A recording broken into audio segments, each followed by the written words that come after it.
तो प्यारे बच्चों, आज शुरू करेंगे क्लास 10th का चैप्टर 1 और चैप्टर का नाम है रियल नंबर्स। तो रियल नंबर्स में हमें सबसे पहले जो चीज़ समझने की ज़रूरत है वो है फैक्टर्स एंड मल्टीपल्स। तो सबसे पहले फैक्टर से स्टार्ट करते हैं। तो फैक्टर को समझने के लिए हम एक एग्जांपल लेते हैं। जैसे मान लीजिए हमने कोई नंबर पिक किया, नंबर है मान लीजिए हमारे पास 24। ठीक है, तो 24 के फैक्टर्स का क्या मीनिंग है, कौन कौन नंबर हैं जिसको हम कहेंगे कि हाँ जी ये 24 के फैक्टर्स हैं। तो वो नंबर्स, वो सारे नंबर्स जो 24 को डिवाइड कर सकते हैं, उनको हम कहते हैं फैक्टर्स ऑफ 24। तो कौन कौन है जो 24 को डिवाइड कर सकता है? देखो, 24 को 1 डिवाइड कर सकता है, 24 को 2 भी डिवाइड कर सकता है, ये 3 भी डिवाइड कर सकता है, 4 कर सकता है, 5 नहीं कर सकता, 6 कर सकता है। सिमिलरली 7 को छोड़ के फिर 8 कर सकता है। 8 के बाद 9, 10, 11 वो 24 को डिवाइड नहीं कर सकते, फिर 12 कर सकता है, एंड फाइनली इसको 24 भी डिवाइड कर सकता है। तो ये जो सारे नंबर हैं 1, 2, 3, 4, 6, 8, 12 और 24, ये जो सारे नंबर्स हैं ये हैं 24 के फैक्टर्स। ठीक है, तो इनको बोलते हैं 24 के फैक्टर्स। अब नेक्स्ट आ जाता है, साथ ही साथ हमारे पास कॉन्सेप्ट आता है कि व्हाट आर मल्टीपल्स। तो प्यारे बच्चों, मल्टीपल वो नंबर्स हैं, ठीक है, जो 24 से डिवाइड होते हैं। यानी 24 जिसको डिवाइड कर सकता है वो सारे 24 के मल्टीपल हुए। तो 24 किसको डिवाइड करेगा? सबसे पहले तो 24 को ही डिवाइड करता है। ठीक है, फिर उसके बाद ये 48 को डिवाइड कर सकता है, फिर उसके बाद जो है ये 72 को करता है, 96 को करता है, 120 को करता है, 144 को करता है, एंड सो ऑन। इस तरह से ये जो है ना 24 के सारे वो सारे नंबर्स हैं जो 24 से डिवाइड होते हैं। तो जो 24 से डिवाइड हो गया वो हो गए 24 के सारे मल्टीपल्स। तो अब हम इस सारी बात को एक फ़ोटो बनाते हैं इसकी। तो फोटो में क्या है कि यहाँ मान लीजिए हमें कोई गिवन नंबर है। ठीक है, ये हमारा कोई गिवन नंबर है। तो जो भी हमारे इस नंबर को डिवाइड करेगा, जो भी इस नंबर को डिवाइड करेगा वो कौन होगा? Factor.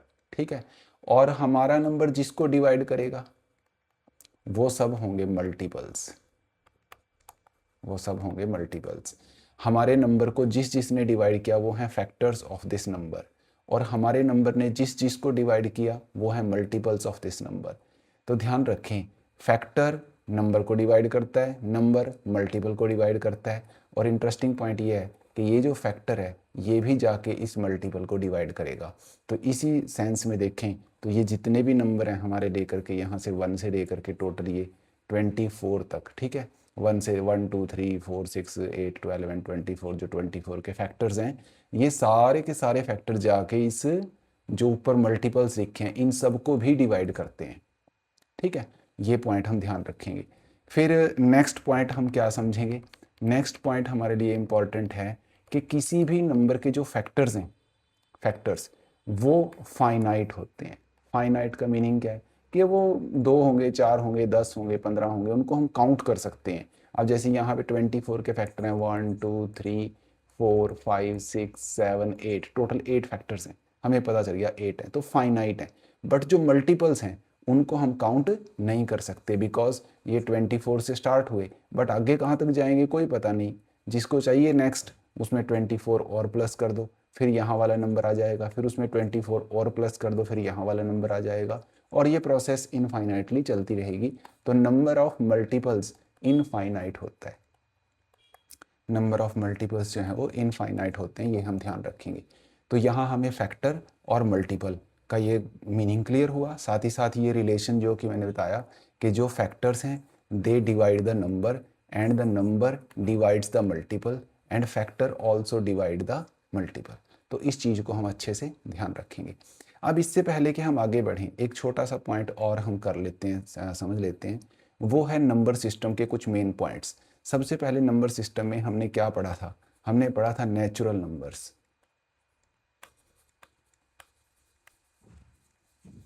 Natural numbers, natural number कौन से हैं? इसको हम कैपिटल N से डिनोट करेंगे। और नेचुरल नंबर्स होते हैं जो जिनको हम काउंटिंग नंबर्स भी बोलते हैं, 1, 2, 3, 4, 5, 6, 7, 8 एंड सो ऑन।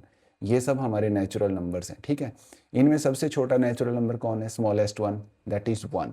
और सबसे बड़ा कौन है वो हम पता नहीं लगा सकते। ठीक है, क्योंकि जब भी हम किसी नंबर को, मान लीजिए आपने बहुत बड़ा नंबर लिख के उसको बोला कि ये सबसे बड़ा नेचुरल नंबर है, तो उसमें +1 कर देना, उससे नेक्स्ट आ जाएगा। तो इसलिए सब जो लार्जेस्ट नेचुरल नंबर है उस तक पहुंचना पॉसिबल नहीं है, बट स्मॉलेस्ट का हमें पता है वो है 1। ये हम ध्यान रखेंगे। अब इन नेचुरल नंबर की ना हमें समझनी है क्लासिफिकेशन। एक क्लासिफिकेशन तो नेचुरल नंबर की ये है कि नेचुरल नंबर को हम 2 ग्रुप्स में डिवाइड करते हैं। एक है इवन नंबर्स और एक है ऑड नंबर्स। ये बहुत छोटी क्लासेस में भी आ जाता है। इवन नंबर होते हैं 2, 4, 6, 8, 10, 12 एंड सो ऑन। और जो ऑड नंबर्स हैं वो होते हैं 1, 3, 5, 7, 9, 11, 13, 15, 17, 19 एंड सो ऑन।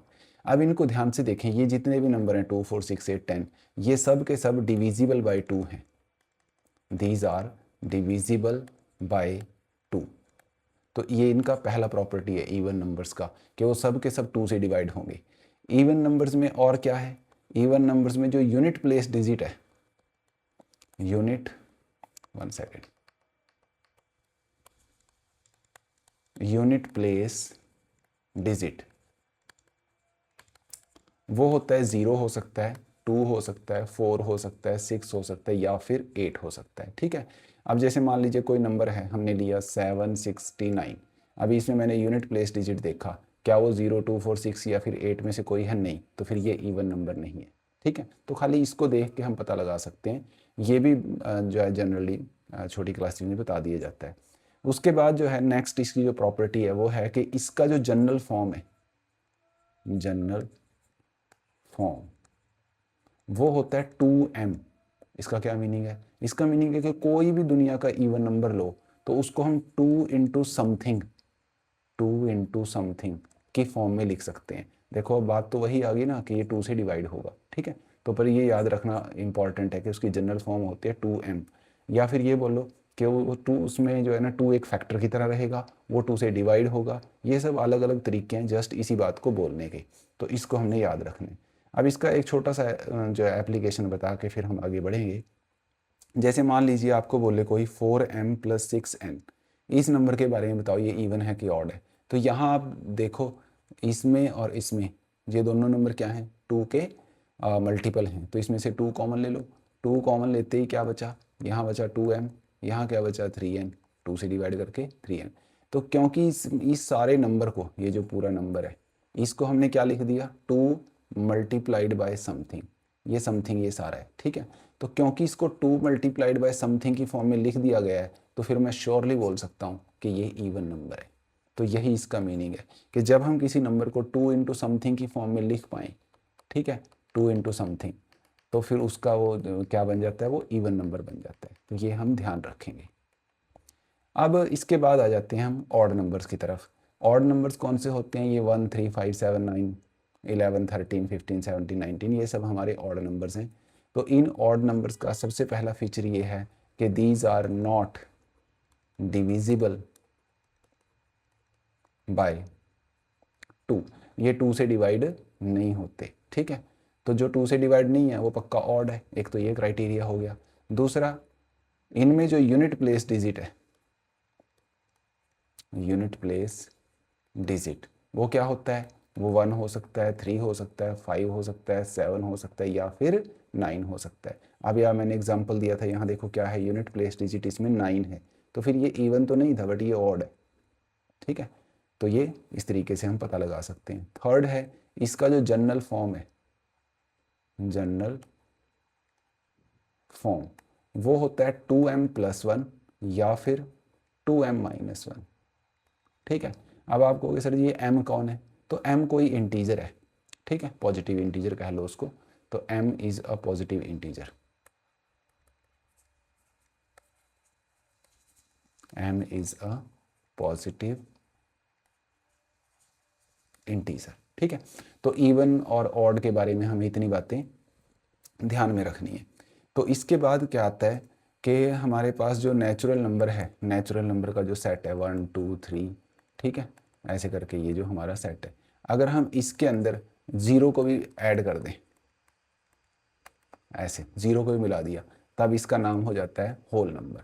तब हम इनको कहते हैं होल नंबर्स। ठीक है। होल नंबर में स्मॉलेस्ट होल नंबर क्या है? 0 है, ये ध्यान रखना, कई बार बच्चे कन्फ्यूज हो जाते हैं। उसके बाद नेक्स्ट जो हमारा है कि अगर हम इन नंबर्स के साथ इनके नेगेटिव भी मिला दें, जैसे 1 का नेगेटिव -1, 2 का नेगेटिव -2, 3 का नेगेटिव -3, है ना, इन सब को हम क्या बोलते हैं? इंटीजर्स बोलते हैं। इंटीजर्स में ये आपको पता ही है कि ये जो यहाँ से 1 से आगे वाले इंटीजर हैं, इनको हम कहते हैं पॉजिटिव इंटीजर। ये क्या हो गए? Positive integer. और ये जो -0 से जो है इस तरफ वाले हैं, जिनमें नेगेटिव वाले सारे आगे, इनको हम कहते हैं नेगेटिव इंटीजर्स। ठीक है। अगर हम इस ग्रुप को देखें, इस वाले को, इसको, मतलब जिसमें पॉजिटिव इंटीजर भी हैं और 0 भी है, अगर हम पॉजिटिव इंटीजर के साथ 0 भी मिला दें, तब इस ग्रुप का नाम चेंज हो जाता है। तब इस ग्रुप का नाम हो जाएगा कि ये ग्रुप बना हमारा non negative integers. Non negative integers, ये बेसिक चीज़ें हैं जो हमें बस बीच बीच में कहीं कहीं काम आएंगी। और अगर हम इस नेगेटिव इंटीजर के साथ 0 को मिला देते हैं, अगर हम नेगेटिव इंटीजर के साथ ऐसे 0 को मिला देते हैं, 0 और नेगेटिव, नेगेटिव और 0 का जो ग्रुप है उसका फिर नाम हो जाता है वो हो जाएगा नॉन पॉजिटिव इंटीजर्स। बहुत सिंपल है ये, कोई मुश्किल काम नहीं है। देखो, नॉन पॉजिटिव का मतलब है कि जो पॉजिटिव नहीं है। तो कौन है जो पॉजिटिव नहीं है? एक तो 0 है, जिसका हमें पता ही नहीं वो पॉजिटिव है कि नेगेटिव है, जिसको हम बोलते हैं नीदर पॉजिटिव नॉर नेगेटिव। और जो बाकी नेगेटिव हैं वो तो है ही नहीं पॉजिटिव। तो 0 और नेगेटिव, यही ग्रुप है जो पॉजिटिव नहीं है, इसीलिए इसका नाम है नॉन पॉजिटिव इंटीजर्स। तो ये इतनी कहानी हमें इंटीजर्स के बारे में पता होनी चाहिए।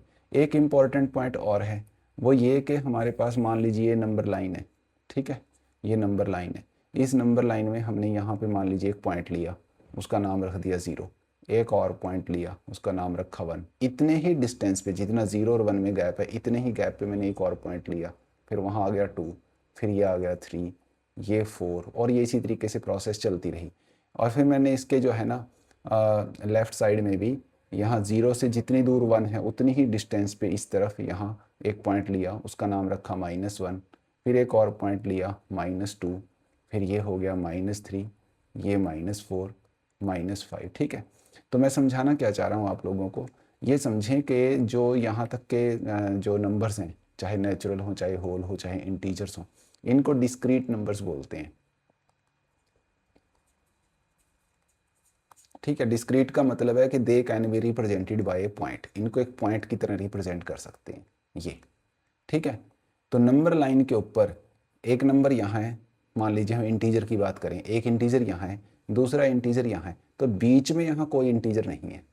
ये है डिस्क्रीट का मतलब। जब बीच में भी नंबर्स आ जाएंगे तब वो सेट कंटिन्यूस हो जाएगा। ठीक है। अगर तो ये चीज़ हम ध्यान रखेंगे कि ये इनके बीच में कोई जो है ना दूसरा लाइक इंटीजर नहीं है। ठीक है। 1 और 2, 1 और 2 के बीच में कोई और इंटीजर नहीं है, कोई और होल नंबर नहीं है, कोई और नेचुरल नंबर नहीं है, क्योंकि इसको हम क्या बोलते हैं? डिस्क्रीट नंबर्स बोलते हैं। तो ये चीज़ हम ध्यान रखेंगे, काम आएगी जहाँ पे फिर एक बार दोबारा से रिपीट कर दूंगा, तो इस चीज़ का हम ध्यान रखना है। उसके बाद नेक्स्ट आता है कि इसके बाद हमारे पास क्या है। ठीक है। तो इंटीजर्स के बाद हमारे पास आते हैं रैशनल नंबर्स। रैशनल नंबर्स, ठीक है। रैशनल नंबर ये कौन है? तो रैशनल नंबर वो सारे नंबर हैं जो P/Q टाइप के हैं, which are in form of P/Q। ठीक है। या तो ऐसे सारे numbers which are in form of P/Q, जो P/Q की फॉर्म में हैं। फॉर एग्जाम्पल 2/3, 3/4, -7/11, ये सब नंबर्स क्या हैं? रैशनल है। दूसरा एक है कि जो इस फॉर्म में देखने में तो नहीं लगते बट कैन बी रिटन या represented in the form P/Q। ठीक है। जो देखने में तो नहीं है P/Q की फॉर्म में, बट उनको लिखा जा सकता है इस फॉर्म में, उनको भी हम रैशनल ही कहते हैं। तो ऐसे कौन से नंबर्स हैं? इनका बेस्ट एग्जांपल है, जैसे मान लीजिए 5। अभी देखने में आप कहोगे सर ये तो ये तो एक नंबर ही है, लाइक सीधा एक नेचुरल नंबर है, इसको हम पी अपॉन क्यू की फॉर्म में नहीं है, तो इसके अपॉन में अगर हम 1 लगा देते हैं अभी भी ये 5 ही है, ठीक है, अभी भी ये 5 ही है।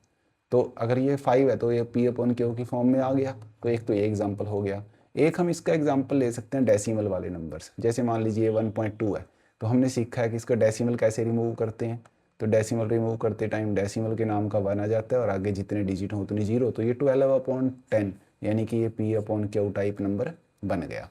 तो ऐसे सारे नंबर्स जो पहले से पी अपॉन क्यू की फॉर्म में हैं या फिर जिनको पी अपॉन क्यू की फॉर्म में लिखा जा सकता है, उन सब के ग्रुप को हम क्या कहते हैं, रैशनल नंबर बोलते हैं। तो रैशनल नंबर की एक ये डेफिनेशन हो गई, एक इसकी स्टैंडर्ड डेफिनेशन भी है, स्टैंडर्ड फॉर्म डेफिनेशन, तो क्या हम उसको फॉर्म कह सकते हैं, स्टैंडर्ड फॉर्म। स्टैंडर्ड फॉर्म में कुछ एक दो प्रॉपर्टी और ऐड हो जाती है, क्या है देखें, पी अपॉन क्यू, ठीक है, और साथ ही साथ क्या है, q not equal to zero. ये तो मुझे यही मेंशन कर देना चाहिए था कि Q can not be zero, ठीक है, तो Q can not be zero. और साथ ही साथ क्या है, पी एंड क्यू आर को प्राइम इंटीजर्स, ठीक है, पी एंड क्यू आर को प्राइम इंटीजर्स।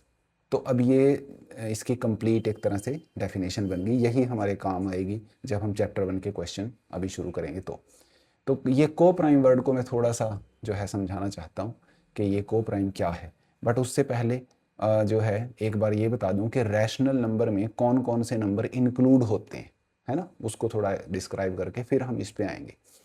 तो रैशनल नंबर में सारे नेचुरल आ गए, ठीक है, सारे नेचुरल है, क्यों, क्योंकि जैसे मान लो 7 एक नेचुरल नंबर है तो उसको हम 7/1 लिख के पी अपॉन क्यू की फॉर्म में बना सकते हैं।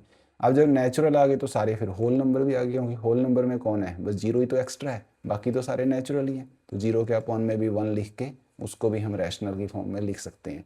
तो सारे नेचुरल, सारे होल, सारे इंटीजर्स आ गए, सारे इंटीजर भी आ गए। और उसके बाद जितनी भी हमारी पॉजिटिव और नेगेटिव फ्रैक्शंस हैं, हालांकि नेगेटिव फ्रैक्शन जैसा कोई वर्ड नहीं होता, बस समझाने के लिए बोल रहा हूँ कि नेगेटिव फ्रैक्शन से मेरा मतलब ये है, जैसे -7/11, तो इस टाइप के सारे नंबर जो है ना हमारे क्या हैं, रैशनल नंबर्स हैं। और इसमें कौन है, इसके अलावा डेसिमल्स हैं, डेसिमल्स, पर क्या सारे डेसिमल हैं, ये सोचने की बात है। डेसिमल दो तरह के नंबर होते हैं, एक होते हैं टर्मिनेटिंग, ठीक है, टर्मिनेटिंग का मतलब जैसे जो डेसिमल के बाद कुछ स्टेप चल के स्टॉप कर जाते हैं, जैसे मान लीजिए 1.2, तो ये एक ही स्टेप चला, डेसिमल के बाद एक ही डिजिट है, बस आगे नहीं है, तो ये टर्मिनेटिंग नंबर है। जैसे 7.434, ये 3 स्टेप तक चला डेसिमल के बाद, फिर आगे नहीं है, तो इनको बोलते हैं टर्मिनेटिंग नंबर्स। फिर दूसरे इसमें आते हैं नॉन टर्मिनेटिंग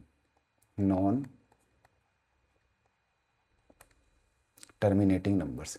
इसको मैं अलग से बना देता हूँ, वो भी इसमें आ जाएगा, एक सेकंड दोबारा देखते हैं, यहाँ से करते हैं।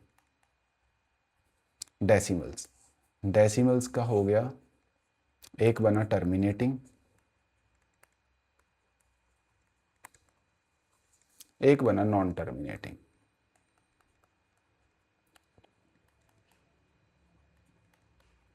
ठीक है, टर्मिनेटिंग नंबर्स मैंने बता ही दिया है कि जो डेसिमल के कुछ स्टेप के बाद स्टॉप कर जाते हैं उनको हम जो है ना टर्मिनेटिंग नंबर्स बोलते हैं। जैसे मान लीजिए 1.2, 7.474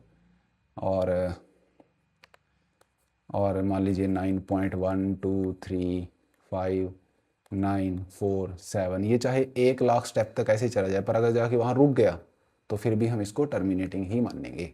ठीक है, तो इन टर्मिनेटिंग सारे नंबर्स को भी घुमा फिरा के हम बाद में पी अपॉन क्यू की फॉर्म में लिख सकते हैं, और हैंस ये रैशनल में आते हैं, वो हम अभी डिस्कस करेंगे।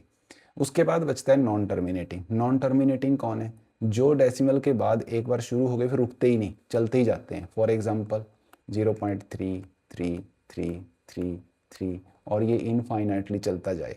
इसी तरीके से 0.1022000200024002 एंड सो ऑन। ठीक है, तो अब जो है ना हमें टर्मिनेटिंग और नॉन टर्मिनेटिंग, ठीक है, नॉन टर्मिनेटिंग में आ गए हमारे ये नंबर। इनमें आप देखोगे ध्यान से, ये दोनों नंबर ऐसे हैं जो डेसिमल के बाद चलते जा रहे हैं चलते जा रहे हैं बट रुक नहीं रहे कहीं भी, तो ये नॉन टर्मिनेटिंग हो गया। इन नॉन टर्मिनेटिंग को भी हम दो ग्रुप में डिवाइड कर सकते हैं, ठीक है। एक है इस टाइप के नंबर, ठीक है, क्या है इनको इनको हम क्या बोलते हैं, इनको हम रेकरिंग नंबर बोलते हैं, रेकरिंग या फिर रिपीटिंग।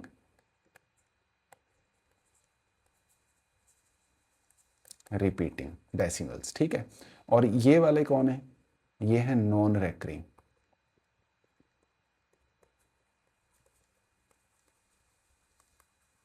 ठीक है, या नॉन रिपीटिंग, एक ही बात है। तो अब इसमें देखते हैं कि रेकरिंग कौन है। रेकरिंग वो है जो डेसिमल के बाद रुक तो नहीं रहा है, तो वो नॉन टर्मिनेटिंग, मतलब रुकेगा नहीं, चलता जाएगा चलता जाएगा चलता जाएगा, बट उसमें कुछ पैटर्न है।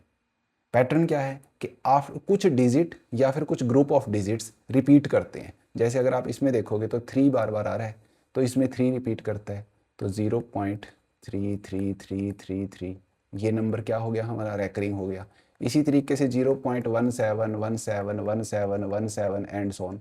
इसमें आप देखोगे 17 जो पूरा जो ग्रुप ऑफ डिजिट है, 1 का और 7 का जो ग्रुप, जिसको काइंड ऑफ 17 बोल सकते हैं, तो वो बार बार आ रहा है, तो ये हमारा रेकरिंग हो गया।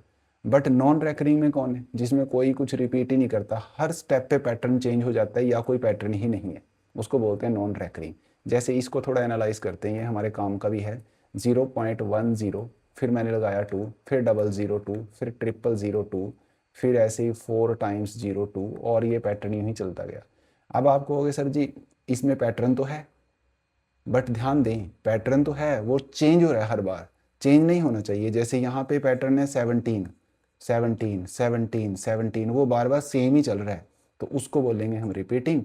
और जिसमें चेंज हो गया फिर वो हमारा एक तरह से non terminating and non recurring वाली कैटेगरी में आ जाएगा, ठीक है। तो इसमें ही पाई की जो रिप्रेजेंटेशन है वो इसी कैटेगरी में आती है, पाई। एक और नंबर होता है ई, ठीक है, तो ये भी हम बाद में पढ़ेंगे ई क्या होता है, बट जस्ट समझाने के लिए बोल रहा हूँ। तो ये भी हमारा क्या है, इसी कैटेगरी में आता है। तो अब एक चीज़ समझने की है कि ये जो हमारे नंबर्स थे टर्मिनेटिंग और ये वाला ग्रुप, ये दोनों जो ग्रुप हैं ये हमारा बन गया रैशनल नंबर्स। इनको हम रैशनल में ही काउंट करते हैं, ठीक है। और फिर ये जो ग्रुप बना, ये इधर वाला, ये हमारा ग्रुप बनेगा इर्रेशनल नंबर, ठीक है। इस पे हम अभी आएंगे, इर्रेशनल नंबर्स, ठीक है। तो ये चीज़ हमने नोट कर लेनी है, ध्यान रखना है।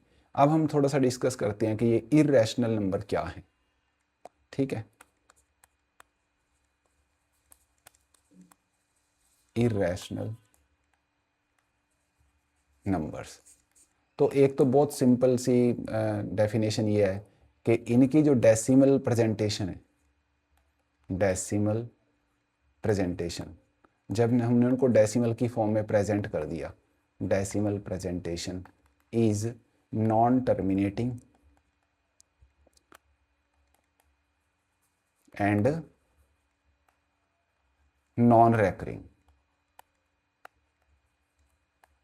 एक तो ये क्राइटेरिया बन गया, जिनकी डेसिमल प्रेजेंटेशन जो है ना नॉन टर्मिनेटिंग हो और नॉन रेकरिंग हो, वो पक्का इरेशनल ही होगा, बिल्कुल इसमें कोई डाउट नहीं है, ट्रू है। एक कुछ लोग इसको ऐसे भी डिफाइन कर सकते हैं, अगर आप याद रखना चाहो तो, वो कहते हैं कि इफ़, मान लीजिए वो कहते हैं कि अगर x is not equal to y power n, ठीक है, मतलब x को कभी भी हम y पावर n की फॉर्म में अगर ना लिख पाएँ, then nth root of x का जो nth रूट है इज़ इरेशनल, ठीक है। अब इसका जो समझने का तरीका आप ऐसे समझ सकते हो कि √2, √3, ठीक है, √5, √6, जिसका पूरा पूरा अंडर हम सीधा सीधा कैलकुलेट नहीं कर सकते, तो वो सब क्या है, इरेशनल है। ये एक काइंड ऑफ थोड़ा सा जनरल लैंग्वेज में आप इसको ऐसा मान सकते हैं, बट करेक्ट डेफिनेशन इसकी ये बनती है, ठीक है। तो अब इरेशनल में कौन कौन आ गए, इरेशनल में वो सारे डेसिमल आ गए जो non terminating non recurring category के हैं, वो सारे स्क्वायर रूट, क्यूब रूट, ठीक है, और 4th रूट, ठीक है, इसी तरीके से 5th रूट, nth रूट, जितने भी रूट हैं जो पूरे पूरे जो सॉल्व होकर एक नंबर नहीं बनते, तो वो सब इसमें आ गए। तो ये सब, इसके अलावा पाई आ गया है ना, पाई भी देखा जाए तो non terminating non recurring type number है। एक मैंने बताया था ई भी इसमें आ गया। तो इसके अलावा जो सारे ये जो नंबर्स हैं इनको हम इरेशनल कहते हैं। अब जब सारे रैशनल्स एंड इरेशनल्स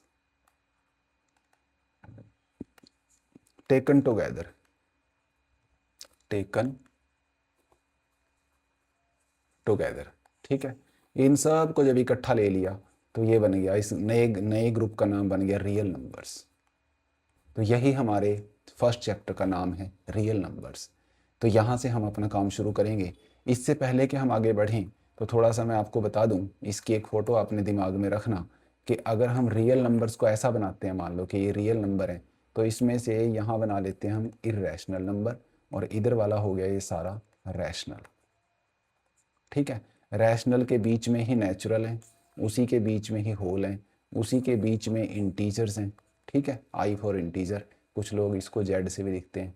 ठीक है, और इसमें तमाम तरह के जो दूसरे नंबर्स हैं जिनको हम रैशनल कहते हैं वो इसी में आएंगे, जैसे फ्रैक्शंस हैं, नेगेटिव फ्रैक्शंस हैं, डेसिमल फॉर्म है, सब इसी में आ गए। तो फिर ये जो रैशनल वाला ग्रुप है ये सारा, प्लस ये जो इरेशनल का ग्रुप है, टेकन टुगेदर, जब इनको इकट्ठा हम ले लेते हैं तो इसी को हम बोलते हैं रियल नंबर्स। ठीक है, ये मैंने आपको क्यों बताया, इसको आप ये समझिए, ये डायग्राम क्यों समझाया मैंने, बीच में क्लियर कट एक लाइन ड्रॉ की है। तो आपने ये समझना है कि जो रैशनल हैं और जो इरेशनल हैं, इनमें कुछ भी कॉमन नहीं है। ऐसा कोई नंबर नहीं होगा जो चलो जी रैशनल भी हो गया और इरेशनल भी हो गया, ऐसा नहीं है। ठीक है, तो इसीलिए बीच में एक लाइन ड्रॉ की है कि जो रैशनल है फिर वो इरेशनल नहीं है, और जो इरेशनल है फिर वो रैशनल नहीं है। ये हमने ध्यान रखना है। इस पे हम बाद में आएंगे और डिस्कस करेंगे, इनकी प्रॉपर्टीज़ देखेंगे और बातें डिस्कस करेंगे।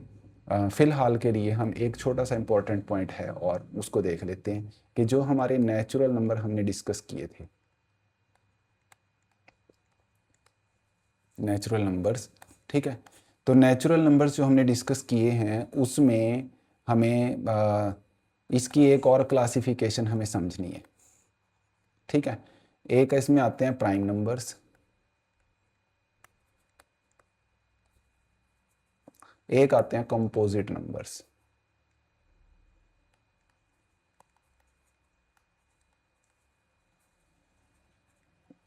प्राइम नंबर कौन है?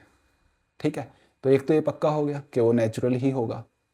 ठीक है, तो नेचुरल ही होगा, तो ऐसा प्राइम नंबर, ऐसा नेचुरल नंबर जिसके सिर्फ ओनली 2 फैक्टर्स हो सकते हैं। ठीक है, यानी कि ऐसे 2 ही नंबर हैं जो उसको डिवाइड कर सकते हैं। कौन कौन है वो? एक है 1, एक है itself, number itself, number itself. तो इट, इसी जो फैक्टर वर्ड को डिवाइजर भी बोल देते हैं। तो इसको कई लोग ऐसे भी समझाते हैं कि प्राइम नंबर उन नंबर्स को बोलते हैं which have exactly 2 divisors, exactly 2 divisors या 2 फैक्टर्स, एक ही बात है। ठीक है, तो ये चीज़ समझें। अब इसका एग्जांपल देखिए, जैसे मान लीजिए 2 की बात करते हैं, तो 2 को कौन कौन डिवाइड कर सकता है? 1 कर सकता है, 2 कर सकता है, और तो कोई नहीं है। तो इसीलिए 2 जो है वो प्राइम हो गया, क्योंकि उसके फैक्टर्स का जो नंबर है, नंबर ऑफ फैक्टर्स, वो 2 है, इसीलिए वो प्राइम है। तो इस चीज़ को थोड़ा अंडरलाइन करना। और जैसे मान लीजिए 3 है, 5 है, 7 है, इसके बाद 11, 13 और ये सब नंबर्स हैं, ये सब प्राइम है। आप चेक कर सकते हैं, इनके नंबर ऑफ फैक्टर्स 2 हैं। फिर उसके बाद हमारे पास आता है कि कंपोजिट नंबर कौन है फिर? तो which have at least 3 divisors. ठीक है, उसके नंबर ऑफ फैक्टर्स कम से कम 3 होंगे, 3 से ज़्यादा जितने मर्जी हो सकते हैं। ठीक है, बट मिनिमम 3 जरूर होंगे। एग्जाम्पल लेते हैं, जैसे मान लीजिए 4। ठीक है, 4 में एक तो इसको 1 डिवाइड करता है, एक खुद 4 अपने आप को डिवाइड करता है, और एक और भी डिवाइजर है जो इसको डिवाइड कर सकता है, वो है 2।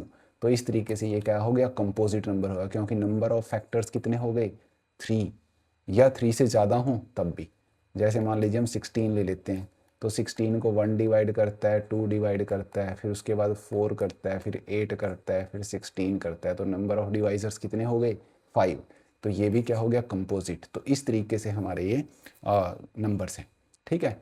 इसमें अब थोड़ा सा, जैसे मान लीजिए इसका एग्जांपल लिखें तो सबसे पहले 4 से शुरू होते हैं, क्योंकि 2 और 3 जो है ना वो क्या है, प्राइम नंबर्स हैं। तो 4 से शुरू हुआ, फिर उसके बाद आएगा 6, फिर 7 तो उसमें चला गया, तो 8 9 10, 11 छोड़ दो तो फिर 12, 13 छोड़ दो 14 15 16, ठीक है, और एंड सो ऑन, ये चलते जाएंगे। तो कंपोजिट नंबर में स्मॉलेस्ट कंपोजिट नंबर इज़ 4, ये पॉइंट नोट करने वाला है, इसको ध्यान रखिएगा। प्राइम नंबर्स में स्मॉलेस्ट प्राइम नंबर इज़ 2, ठीक है। और इसके अलावा एक और ध्यान रखनी है कि जितने भी प्राइम नंबर हैं उनमें से this is the only even prime, 2 is the only even prime, ठीक है। प्राइम नंबर्स में सिर्फ ये अकेला ही है जो इवन है, बाकी सब ऑड है। ये बड़ा इंपॉर्टेंट पॉइंट है, ठीक है जी। ये भी हम ध्यान रखेंगे कि जो 2 है that is the only even prime number, बाकी सब जो है वो ऑड है। तो अगर मान लीजिए कहे कि ऐसे प्राइम नंबर जो ऑड हैं उनमें सबसे छोटा कौन है, तो प्राइम नंबर में जो ऑड नंबर्स हैं वो तो यहाँ से स्टार्ट हुए, उनमें सबसे छोटा तो फिर 3 है, स्मॉलेस्ट वन वो 3 है, ये ध्यान रखना है। तो लैंग्वेज पे आपने कॉन्सेंट्रेट करना है। अगर आपसे पूछे स्मॉलेस्ट प्राइम तब 2 है, अगर पूछे स्मॉलेस्ट ऑड प्राइम तो फिर 3 है, ठीक है। तो ये चीज़ हम ध्यान रखेंगे। अब आप देखो यहाँ 2 आ गया, 3 आ गया, 4 इधर आ गया, 5 6 7 सब आ गए, बट 1 नहीं आया। तो 1 को हम इस अलग कैटेगरी में रखते हैं। रीज़न, उसका सिर्फ एक ही फैक्टर है, ओनली 1, दूसरा कोई फैक्टर ही नहीं है। तो क्योंकि इसका एक ही फैक्टर है इसीलिए इसको बोलते हैं नीदर प्राइम नॉर कंपोजिट। ना तो ये प्राइम है ना ही ये कंपोजिट है, ठीक है। तो प्राइम और कंपोजिट नंबर का ये आपने ध्यान रखना है। अब कुछ एक दो बात और थोड़ा सा डिस्कस करके फिर हम आगे चलते हैं। जो प्राइम नंबर्स हैं, है ना, वो उनके एग्जाम्पल हैं 2 3, प्राइम नंबर्स 2 3 5 7 11 13 17 19 और एंड सो ऑन, ठीक है। ये आपने कुछ तो याद ही रखने हैं, ठीक है जी, कि कौन कौन से प्राइम नंबर होते हैं, ये काम आएंगे हमारे। फिर एक इसमें जैसे नोट करने वाला पॉइंट है वो क्या है कि from 1 to 100 there are 25 prime numbers. अब वो कौन कौन से हैं वो आप खुद से छांटना, ठीक है, बहुत सिंपल है, पर ये याद रखने वाला है। ये इस चैप्टर में भी कहीं कहीं काम आ सकता है, बट प्रोबेबिलिटी में तो पक्का आएगा, ठीक है। तो 25 प्राइम नंबर्स हैं जो आपने ध्यान रखने हैं। तो ये हो गया। इसके बाद अब हम चलते हैं आगे। तो फैक्टर्स क्या है मैंने समझा दिया, मल्टीपल्स क्या है मैंने समझा दिया, ठीक है। अब हम इसके बाद नेक्स्ट स्लाइड पे चलते हैं। अब हमारे पास आती है फंडामेंटल थ्योरम ऑफ अरिथमेटिक। ये आपके सिलेबस में है। ये थ्योरम क्या कहती है, फंडामेंटल थ्योरम ऑफ अरिथमेटिक क्या कहती है। इस थ्योरम में टोटल मिला के 3 इंपॉर्टेंट पॉइंट्स हैं। पहला, तो ये बात करती है कंपोजिट नंबर्स की, ठीक है जी, ये इंपॉर्टेंट पॉइंट है। और कंपोजिट नंबर के किस चीज़ की, उसके फैक्टर्स की बात करती है, ठीक है। तो क्या कहती है थ्योरम, ये कहती है कि एवरी कंपोजिट नंबर, दुनिया में कोई भी कंपोजिट नंबर ले लो, हम उसके फैक्टर कर सकते हैं, ठीक है, पहली बात। और फैक्टर भी कैसे, प्राइम फैक्टर्स। तो क्या कहानी बन गई कि every composite number can be factorised as a product of primes, as a product of primes. और ये जो फैक्टराइजेशन होगी ये यूनिक होगी, ये बहुत इंपॉर्टेंट है। बट ये यूनिक जरूर है, बट इसमें एक एक्सेप्शन है, एक्सेप्ट ऑर्डर। अब इस एक एक चीज़ को हम थोड़ा सा डिस्कस करते हैं कि हमने कोई भी कंपोजिट नंबर ले लेते हैं। मान लीजिए मैंने फॉर एग्जांपल 18 लिया, ठीक है, इसके फैक्टर किए तो ये 2 से डिवाइड हुआ 9 ज़ा, फिर 3 से हुआ 3 ज़ा, फिर उसके बाद 3 से हुआ 1 ज़ा। तो 18 के हमारे फैक्टर बन गए 2 इंटू 3 इंटू 3। तो पहली बात प्रूव हो गई कि कोई भी कंपोजिट नंबर हो उसके प्राइम फैक्टर हो सकते हैं। अब हम इस चीज़ को देखते हैं कि ये यूनिक का मीनिंग क्या है, ठीक है। यूनिक का मतलब है कि इसके फैक्टर्स कौन कौन आए, 2 आया 3 आया 3 आया, बस यही आएंगे और कोई नहीं आ सकता। यूनिक का मतलब है दिस एंड ओनली दिस, ठीक है। अब कोई बच्चा कहेगा सर ऐसा क्या बात है, और भी कर सकते हैं हम। देखो जी 6 3 ज़ा, तो 18 के तो फैक्टर ये भी बन गए 6 इंटू 3। तो आपने इस पर ध्यान नहीं दिया। फिर ये क्या कहता है, प्राइम होना चाहिए, बट ये तो कंपोजिट हो गया। ठीक है, तो ये वाली फैक्टराइजेशन प्राइम फैक्टराइजेशन नहीं है, हमने सिर्फ प्राइम फैक्टराइजेशन की बात करनी है। क्या कहती है थ्योरम कि किसी भी कंपोजिट नंबर के प्राइम फैक्टर किए जा सकते हैं, पहला पॉइंट। दूसरा पॉइंट, वो जो प्राइम फैक्टर होंगे वो यूनिक होंगे। यूनिक मीन्स कि जैसे 18 के फैक्टर्स में 2 आया है, 3 आया है, 3 आया है, तो यही आएंगे, चाहे मैं करूं, चाहे आप करें या कोई और करें। ठीक है, और बदल नहीं सकते फैक्टर्स। हाँ, क्या चीज़ बदल सकती है, उसने एक एक्सेप्शन दी है, क्या चीज़ चेंज हो सकती है, वो है ऑर्डर। ऑर्डर मतलब जैसे मैंने पहले 2 से डिवाइड किया, अब कोई बच्चा इसको पहले मान लीजिए ऐसे 3 से डिवाइड कर दे, 3 6 दा, फिर 3 से कर दे 2 ज़ा, फिर 2 से करे लास्ट में 1, तो उसका फैक्टराइजेशन आ गया 3 इंटू 3 इंटू 2। तो ये इसने यहीं पे बोल दिया है कि ये जो ऑर्डर में चेंज है ना, इससे कुछ फर्क नहीं पड़ता। इसको इसको ये चेंज तो आप कर सकते हो कि 3 से पहले कर लो, 2 से बाद में करो, या 2 से पहले करो 3 से बाद में डिवाइड कर दो, इससे कोई फर्क नहीं पड़ता। इस ऑर्डर वाले चेंज को छोड़ के बाकी ये फैक्टराइजेशन यूनिक है। मींस कि जो नंबर ऑफ फैक्टर्स हैं जैसे 2 3 3 बस यही रहेंगे, और कोई नहीं आ सकता। अब ऐसा नहीं कि इसका फैक्टर किसी और को दें, भैया तुम करो और उसमें एक 5 भी आ जाए, ऐसा नहीं होगा। तो ये यूनिक का ही मीनिंग है। तो एक बार फिर से समअप करता हूँ, फंडामेंटल थ्योरम ऑफ अरिथमेटिक क्या कहती है कि हर एक कंपोजिट नंबर की हम प्राइम फैक्टराइजेशन कर सकते हैं, और ये जो प्राइम फैक्टराइजेशन है ये यूनिक होगी, और वो जो प्राइम फैक्टर्स आए हैं उनका ऑर्डर चेंज हो सकता है, कोई 2 को पहले लिख दे, कोई 3 को बाद में लिख दे, उससे कोई फर्क नहीं पड़ता। तो यही है हमारी फंडामेंटल थ्योरम ऑफ अरिथमेटिक।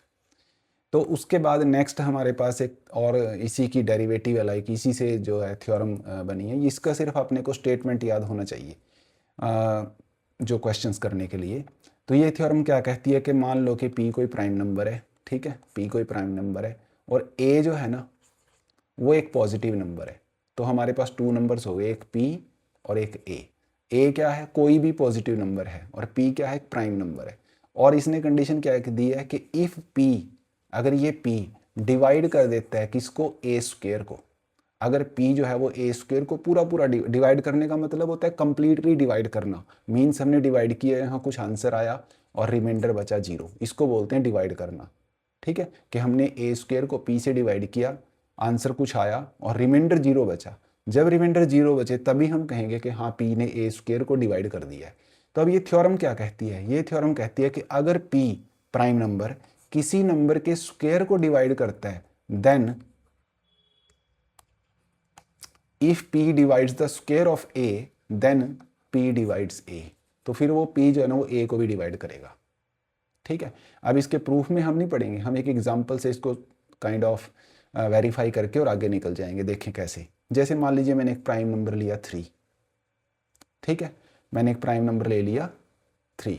अब कोई ऐसा नंबर सोचो जो 3 से डिवाइड होता है और किसी का स्क्वायर हो, जैसे मान लीजिए मैंने लिया 9, ठीक है, या आप 81 ले लो, ठीक है 81। तो मुझे दिखाई दे रहा है कि 3 जो है ना वो 81 को डिवाइड कर देता है, आप चेक करके देखोगे रिमाइंडर 0 आएगा। तो ये 9 का स्क्वायर है। तो यहाँ पे अगर इस थ्योरम में चेक करें कि इफ़ 3 डिवाइड्स 9 का square, square of 9, then 3 also divides 9। अगर 3 9 के स्क्वायर को डिवाइड करता है, 9 का स्क्वायर करके जो नंबर आता है उसको डिवाइड करता है, तो फिर 3 9 को भी डिवाइड करेगा। बस यही इस थ्योरम का फैक्ट है। अब हम नेक्स्ट पे चलते हैं, वो है फैक्टर ट्री। ठीक है, फैक्टर ट्री कई बार इससे रिलेटेड ना 1 मार्कर में क्वेश्चन डाल देते हैं कि कोई नंबर हमें दिया है, प्राइम फैक्टराइजेशन तो हमें आती है, तो उसका फैक्टर ट्री कैसे बनाना है। जैसे मान लीजिए एक नंबर हम लेते हैं 48, 48 के हमने प्राइम फैक्टर किए, तो 2 से किया तो कितना आया 24, फिर 2 से डिवाइड किया तो कितना बना 12, फिर 2 से डिवाइड किया तो कितना बना 6, अगेन 3, और फिर 3 से फाइनली 1। तो ये 48 के फैक्टर्स हैं, ये हम सबको पता है। बट फैक्टर ट्री क्या कहता है, फैक्टर ट्री कहता है कि इस तरीके से फैक्टर करो। 48 लिखा, ऐसे यहाँ एक बना दो 2 एरोज। हमने किससे डिवाइड किया था पहले, 2 से। आंसर क्या आया, 2 से डिवाइड करके आंसर क्या आया, आंसर आया 24। इस 24 को फिर से हमने 2 से डिवाइड करना है, अब आंसर क्या आएगा 12। ठीक है, फिर से इसको 2 से डिवाइड करना है 12 को, तब आंसर क्या बनेगा 6। और इस 6 को फिर से 2 से किया तो क्या बना 3, और 3 को हमने किया तो यहाँ बना 1। तो ये जो हमारे नंबर्स आए हैं ये बन गया फैक्टर ट्री, और ये जो नंबर्स आए हैं ये वाले, इनको कहते हैं फैक्टर्स ऑफ 48। तो यहाँ से मेरे को 48 के फैक्टर क्या मिले, 2 इंटू 2 इंटू 2, ये 4 टाइम्स है, और इंटू 3। ठीक है, तो कोई बच्चा कहेगा 1 भी है, तो 1 मैंने बोला कि मैं सिर्फ प्राइम फैक्टर लिख रहा हूँ, 1 is neither prime nor composite, इसलिए उसको इग्नोर करेंगे, और 1 तो सबका ही फैक्टर होता है। तो 48 के फैक्टर बन गए। इसको लिखने का एक और काइंड ऑफ तरीका ये है कि इसको पावर की फॉर्म में लिख देते हैं। जैसे यहाँ 2 कितने टाइम्स आया है, 4 टाइम्स, तो इसको हम लिख सकते हैं 2 पावर 4। फिर 3 कितने टाइम्स आया, 1 टाइम, तो 48 के फैक्टर्स को हम ऐसे भी लिख सकते हैं। तो ये हमारा फैक्टर ट्री है, और इस फैक्टर ट्री से हमने कैसे जो है फैक्टर्स हमने किसी नंबर के लिखे वो मैंने आपको समझाया।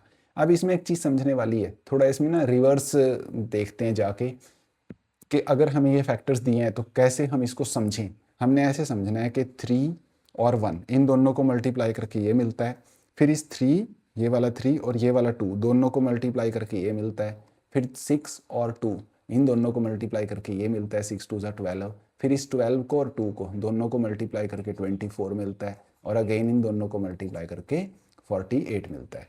तो इस चीज़ का यूज़ इस क्वेश्चन में करके हम इसको सॉल्व करेंगे। ये देखिए, ये बोर्ड में आया हुआ क्वेश्चन है। तो ये कहते हैं कि हमें एक नंबर है कोई, ठीक है, और उसका फैक्टर ट्री हमें दिया हुआ है। इस फैक्टर ट्री में उसने कुछ अननोन वैल्यूज़ पुट की हैं, एक्स वाई जेड डब्ल्यू वगैरह। तो इस फैक्टर ट्री की हेल्प से हमें ये जो अननोन नंबर्स हैं इनको ट्रेस करने हैं। तो देखें, अभी अभी हमने सीखा था कि लास्ट में जो ये 7 और ये जो 13 है, इन दोनों को मल्टीप्लाई करके ये आने वाला है। तो यहाँ से मेरे को W पता चल गया कि वो तो 13 और 7 को मल्टीप्लाई करके आएगा। 13 7 91 होते हैं, तो यहाँ कौन आ गया, 91।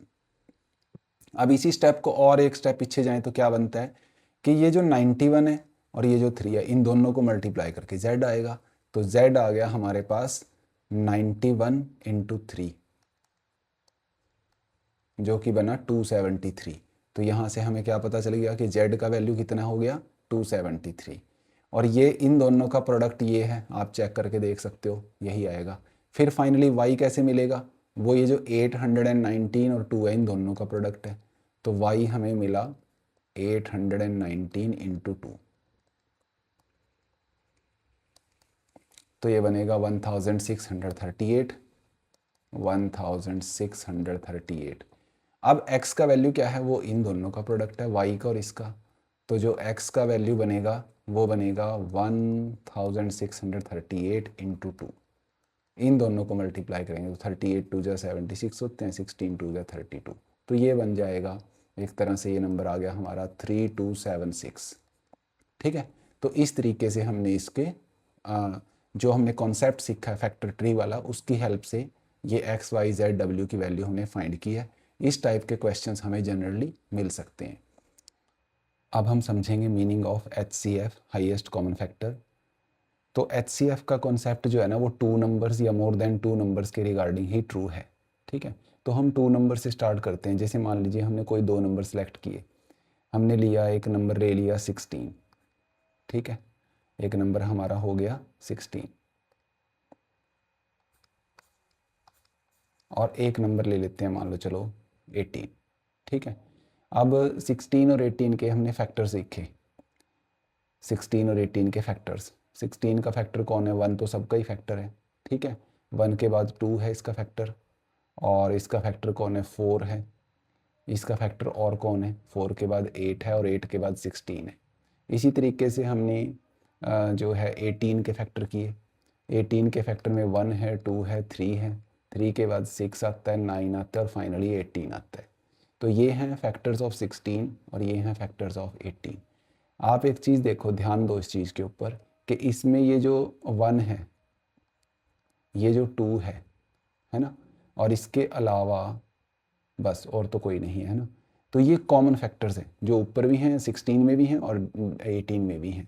तो इनको बोलते हैं हम common factors,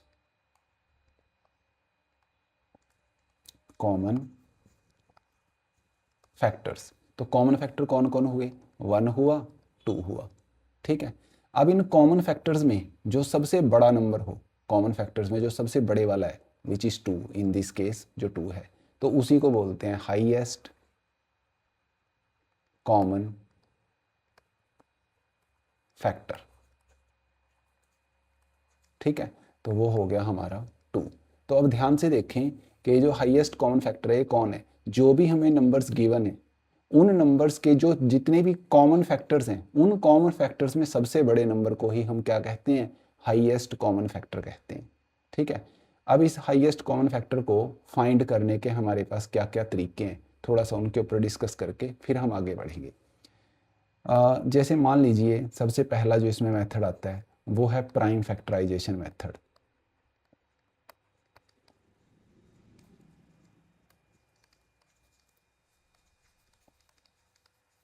prime factorisation method, ठीक है जी। तो इस मेथड में क्या है, नाम से ही है कि हमने नंबर्स के क्या कर देने, हम प्राइम फैक्टर कर देने, उसके बाद कुछ सोचना है। तो चलिए कुछ नंबर्स ले लेते हैं, जैसे मान लीजिए मैंने 16, 24 और एक ले लेते हैं चलो 32। ठीक है, ये मैंने 3 नंबर्स लिए। अब इनके फैक्टर करो, प्राइम फैक्टर करो। 2 से किया तो कितना आया 18, फिर 2 से करेंगे तो 4, फिर 2 से किया तो 2 और फिर 2 वन ज़ा 2। सिमिलरली मैंने 24 के भी फैक्टर्स किए तो वो क्या बनेंगे, 2 से किया 12, फिर 2 से किया तो 6, फिर 2 से किया तो 3 एंड फाइनली 3 से किया तो 1। 32 के भी फैक्टर्स कर लो, तो हमने 2 से डिवाइड किया तो 16 आया, फिर 2 से किया तो 8, फिर 2 से डिवाइड किया तो 4 एंड फाइनली 2 वन ज़ा 2। तो अब हम ये चीज़ देख सकते हैं बड़े आराम से कि जो 16 के फैक्टर्स आए हैं, 16 के फैक्टर्स वो आए हैं 2 रेज टू पावर 4, है ना, 1 2 3 4, 4 टाइम्स 2 है तो उसको लिख सकते हैं 2 रेज टू पावर 4। सिमिलरली जो 24 है उसके फैक्टर्स क्या हैं, उसमें आया 2 raise to power 3 and 3 raise to power 1। इसमें 2 जो है वो 3 टाइम्स है और जो ये 3 है वो एक ही बार है, तो 3 रेज टू पावर 1। तो फैक्टर ये बाहर वाले होते हैं सारे, ये ध्यान रखना, कोई बच्चा ये ना सोचे कि एक और 3 भी है यहाँ पे, नहीं, ये बाहर वालों को ही फैक्टर बोलते हैं बेटा। उसके बाद 32, 32 के फैक्टर्स में क्या है हमारे पास 1 2 3 4 5, 2 रेज टू पावर 5, बस यही है। ठीक है, तो यहाँ तक हमने क्या किया, हमने प्राइम फैक्टराइजेशन कर दी। अब इस प्राइम फैक्टराइजेशन से हमें क्या ढूंढना चाहते हैं हम, HCF या फिर GCD। ये GCD का मतलब भी वही है, ग्रेटेस्ट कॉमन डिवाइज़र। फैक्टर को डिवाइज़र भी बोल देते हैं और हाईएस्ट को ग्रेटेस्ट भी बोल सकते हैं, तो एक ही चीज़ है, HCF या फिर GCD या GCF भी बोल देते हैं कई लोग, वो एक ही बात है। तो HCF हमने फाइंड करना है, तो उसका हम क्या तरीका लगाएं। ठीक है, तो आपने याद रखना है कि HCF होता है जो हमारे पास जितने भी नंबर्स है, जैसे यहाँ 3 नंबर्स हैं तो तीनों में जो कॉमन फैक्टर है, कॉमन फैक्टर का, कॉमन फैक्टर की कौन सी पावर लेनी है, छोटे वाली पावर। ये आपने याद रखना, कॉमन फैक्टर की छोटे वाली पावर।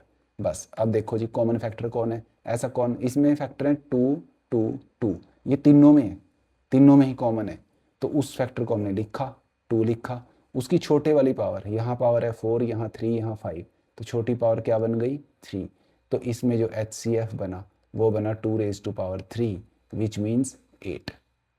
ठीक है, अब कोई बच्चा कहेगा सर इस 3 का क्या बना, तो ये 3 जो है ना सब में कॉमन नहीं है, इसलिए इसको नहीं हम लेंगे। तो ये एक तरीका है, और इसमें एक दो क्वेश्चन देख लेते हैं ताकि थोड़ा सा और क्लियर हो। जैसे मान लीजिए एक हम एग्जांपल लेते हैं, मान लो मेरे पास ना 3 नंबर्स हैं x y एंड z, ये कोई 3 नंबर्स हैं। ठीक है, मैंने x के प्राइम फैक्टर किए, उन प्राइम फैक्टर में a आया 3 टाइम्स, b आया मान लो 4 टाइम्स, c आया 5 टाइम्स। y के मैंने फैक्टर किए, उसमें a आया 2 टाइम्स, b आया 6 टाइम्स, c आया 2 टाइम्स और एक d भी आ गया चलो 3 टाइम्स। फिर मैंने z के प्राइम फैक्टर किए, उसमें a आ गया मान लो 4 टाइम्स, b आ गया हमारा 5 टाइम्स और c आ गया मान लो 3 टाइम्स और d आ गया 7 टाइम्स। ठीक है, ऐसे करके ये प्राइम फैक्टराइजेशन है। ये ABC कौन है, ये प्राइम फैक्टर है किसके, इन नंबर्स के। जैसे x के नंबर, x के जब प्राइम फैक्टर करते हैं तो उसमें a आता है, b आता है, c आता है, ABC प्राइम नंबर है, याद रखना। ओके, तो हमने ये प्राइम फैक्टर कर लिए। हमारे पास नंबर्स कितने हैं? 3, 1 2 3, 3 नंबर्स हैं। तो इनका क्या ढूंढना चाहता हूँ मैं? HCF। तो HCF के लिए आपने क्या करना है? सब में जो कॉमन है वो देखना है, common to all. Common to all is A। जो A फैक्टर है वो तीनों में ही है, तो मैंने उसको लिख लिया। जो B फैक्टर है वो भी सब में है, तो मैंने उसको भी लिख लिया। इसी तरीके से जो C फैक्टर है वो भी तीनों में है, मैंने उसको भी लिख लिया। D फैक्टर तो 2 में है, तीसरे में तो है ही नहीं, तो इसको नहीं लिखेंगे, बस ये ध्यान रखना है। अब जब कॉमन फैक्टर लिख लिए तो क्या करना है? अब ये भी क्या बताया था? कॉमन फैक्टर की स्मॉलेस्ट पावर, छोटे वाली पावर। तो इनमें देख लो, A की सबसे छोटी पावर कौन सी है? 2। B की सबसे छोटी पावर कौन सी है? 4। और C का सबसे छोटा पावर 2। तो ये बनेगा इनका HCF। आई थिंक अब क्लियर हो गया होगा कि कॉमन फैक्टर की छोटी पावर का मीनिंग क्या है। यहाँ कॉमन का मतलब है कॉमन टू ऑल। अगर हमारे पास 2 नंबर्स हैं तो कॉमन टू बोथ, अगर 3 नंबर्स हैं तो कॉमन टू ऑल द 3। तो ये कहानी है। अब जो है ये बहुत इंपॉर्टेंट है, याद रखना, इससे 1 मार्कर बनते हैं, ऐसे क्वेश्चन 1 मार्कर में आ जाते हैं। तो एक हम जो है ना थोड़ा सा डिस्कस कर लेते हैं कि हाईएस्ट कॉमन फैक्टर निकालने का एक और मेथड भी है, मेथड नंबर 2। उसको बोलते हैं लॉन्ग डिवीज़न मेथड। जैसे हमने एक एग्जांपल अभी डिस्कस किया था 16, 18 एंड 24। ठीक है, तो इसी को एक बार हम कंटिन्यू करते हैं और इस मेथड से डिस्कस करते हैं। तो आपने क्या करना है, लॉन्ग डिवीज़न मेथड में जो सबसे बड़ा नंबर है उसको रखो और डिवाइड कर दो।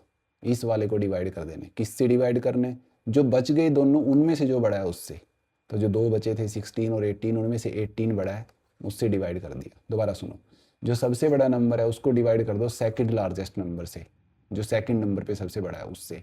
तो मैंने 24 को 18 से डिवाइड किया, तो ये 1 पे जाएगा 18 और यहाँ बचेंगे माइनस करके 6। जैसे ही रिमाइंडर बचे इमीडिएटली दोबारा फिर डिवीजन का साइन बनाओ।